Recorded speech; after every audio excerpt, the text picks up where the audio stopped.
Քո հրաշքն ամեն օր ուղերձների շարք, այցելություն և աղոթքի հիվանդների համար։ Մենք մոտենում ենք ուղերձների շարքի ավարտին, որը կրում է «Դարձի՛ր հույսի տուն» ծառայության մի մասնիկը անվանումը։ Հույսի տուն ծառայությունը հույս փոխանցող ծառայություն է։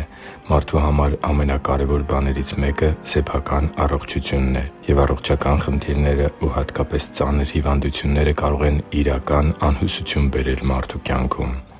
103-րդ Սաղմոս 2 և 3 խոսքերում կարդում ենք. «Օրհնե՛րգիր Տիրոջով իմ անձ և մի մոռացիր Նրա բոլոր բարիքները, որ ներում է քո բոլոր մեղքերը, բժշկում է քո բոլոր ցավերը»։ Սիրելի՛ բարեկամ,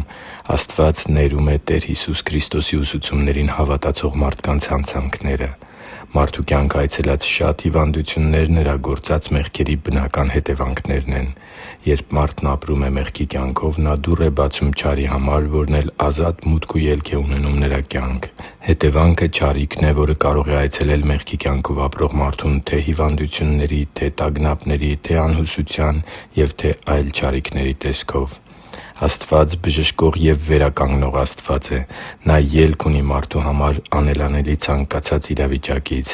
Հույսի տուն ծառայությունը պատրաստ է այցելելու հիվանդներին և մեղքերի ներման ու Տեր Աստծու բժշկության մասին տեղեկացնելու նրանց։ Մեր ծառայողները պատրաստ են այցելելու և աղոթելու ցանկացած հիվանդի համար։ Հուսով եմ հիշում եք, որ առայժմ Հույսի տուն ծառայությունը գործում է միայն Էջմիածին ու Գյումրի քաղաքներում և շրջակա գյուղերում։ Աստծու համար թանկ ու սիրելի՛ զավակ, դարձի՛ր Հույսի տուն ծառայության մի մասնիկը և մեզ տեղեկացրու նշված տարածաշրջաններում այցելության կարիք ունեցող մարդկանց մասին։ Աղոթի՛ր մեր այցելությունների համար, որպեսզի Տեր Աստված Իր Հոգու զորությամբ ու գերբնական նշաններով և բժշկություններով հաստատի Ավետարանի այն խոսքերը, որոնք մեր ծառայողները կփոխանցեն հիվանդներին ու հոգսերի ծանր բեռի տակ կքված մարդկանց։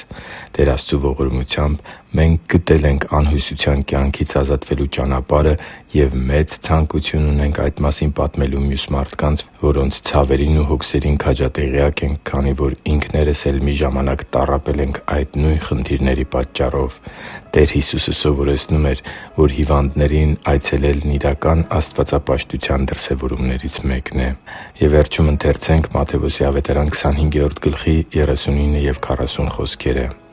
«Երբ քեզ հիվանդ տեսանք կամ բանտում ու քեզ այցելեցինք, և թագավորը կպատասխանի նրանց ու կասի. «Ճշմարիտ ասում եմ ձեզ, քանի որ իմ այս փոքր եղբայրներից մեկին արեցիք, ինձ արեցիք»։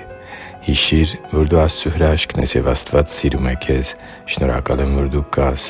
Սիրով և աղոթքով, Արման Մանուկյան։